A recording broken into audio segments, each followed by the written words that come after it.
Hello दोस्तों, मैं Ryan खरे। आज अपन पढ़ते हैं ईपीएस। ईपीएस क्या होता है? ईपीएस का full form extra pyramidal symptoms. तो ईपीएस कब डेवलप होता है? जैसे कोई डिसऑर्डर है, सीजियोफ्रेनिया डिसऑर्डर है, इसमें एंटी साइकोटिक मेडिसिन पेशेंट लेता है। तो एंटी साइकोटिक मेडिसिन दो टाइप की होती हैं, typically anti psychotic medicine, atypically anti psychotic medicine. Atypically कब develop atypically anti psychotic medicine लेते हैं तो उसमें क्या है, साइड इफेक्ट है, मेटाबॉलिक सिम्टम्स डेवलप होते हैं। लेकिन टिपिकली एंटी साइकोटिक मेडिसिन लेते हैं उसमें साइड इफेक्ट क्या रहेगा, ईपीएस डेवलप होगा। तो ईपीएस डेवलप होगा, इसको अपने ट्रिक से पढ़ेंगे कौन कौन सिम्टम्स डेवलप होंगे। जैसे कि ट्रिक है नॉट ए पैड। तो not a pad, N for neuroleptic malignant syndrome. ये मोस्ट रेयर देखने को मिलता है, मोस्ट डेंजर होता है। इसका टेम्परेचर 107 फ़ारेनहाइट तक चला जाता है, जिसके कारण अपन को टैकीपीनिया, सीवियर मसल्स रिगिडिटी और टैकीकार्डिया भी हो सकता है, और लास्ट में कोमा भी डेवलप हो सकता है। इसकी ड्रग ऑफ चॉइस है डेंट्रोलिन। डेंट्रोलिन देते हैं जब ये डेवलप होता है तब, neuroleptic malignant syndrome. O four है ओकुलो गायरिक क्राइसिस। इसमें rolling back of eyeball, eye back का आंखों का ऊपर की ओर चढ़ जाना, उसको बोलते हैं ओकुलो गायरिक क्राइसिस। टी फोर होता है टार्डिव डिस्काइनेसिया। इसमें क्या है, इनवॉलेंट्री टंग मूवमेंट होता है। टंग का जो मूवमेंट है वो रेबिट लाइक मूवमेंट होगा, फास्ट होगा फेस पर, गिरगिट की तरह, उसको बोलते हैं टार्डिव डिस्काइनेसिया। ए फोर होता है एके थेसिया। ये मोस्ट कॉमन सिम्टम्स है ईपीएस का, एके थेसिया। इसमें क्या होता है, वॉकी टॉकी रहेगा पेशेंट।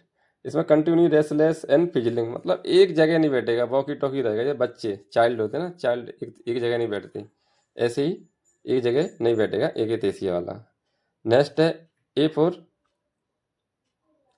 नेक्स्ट है P four pseudo Parkinson's. Pseudo Parkinson's में क्या होता है, डोपामिन का लेवल कम हो जाता है, जिसके कारण क्या होगा, ट्रीमर आएंगे, मसल्स रिगिडिटी होगी, और hand trim pin rolling movement आएंगे, जैसे ऐसे पेशेंटों को पता नहीं चलेगा, ऐसे मूवमेंट होते रहेंगे। इसको बोलते हैं हैंड ट्रिमर या पिन रोलिंग मूवमेंट, वो होता है स्यूडो पार्किंसंस। नेक्स्ट है एकिथेसिया, एकाइनेसिया। एकाइनेसिया क्या होता है, ए फोर होता है अब्सेंट। काइनेसिया मतलब होता है मसल्स, मसल्स की जो पावर है वो कैसी हो गई है, अब्सेंट, वीकनेस हो गई है, मसल्स कमजोर हो गई हैं, उसको बोलते हैं एकाइनेसिया। और लास्ट है डी। डी स्टैंड फॉर होता है dystonia.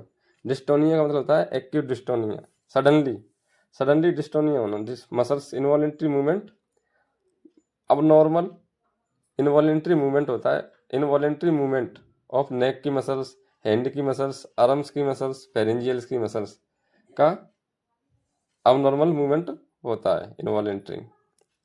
Mostly dystocia torticollis seen in acute dystonia, और नेक की गर्दन में अपन को देखने को मिलेगा डिस्टोनिया। ये हो गया नॉट ए पैड ईपीएस का सिम्टम्स। तो अपन ने देखा ये न्यूरोलेप्टिक मैलिग्नेंट सिंड्रोम इसमें से खतरनाक होता है, मोस्ट डेंजरस है। इसमें ड्रग ऑफ चॉइस डेंट्रोलिन रहेगी, और मोस्ट कॉमन होता है एकेथेसिया, वॉकी टॉकी रहते हैं इसमें। और ईपीएस, ईपीएस की ईपीएस होता है, तो ईपीएस की ड्रग ऑफ चॉइस क्या है, तो ईपीएस की ड्रग चॉइस है बेंजोट्रोपाइन।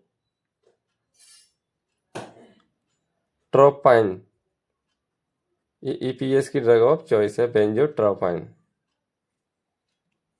जो क्या करती है, इम्प्रूव करती है मसल्स सेंटर, मसल्स कंट्रोल को। पार्किंसंस में देते हैं इसको। Okay, thank you.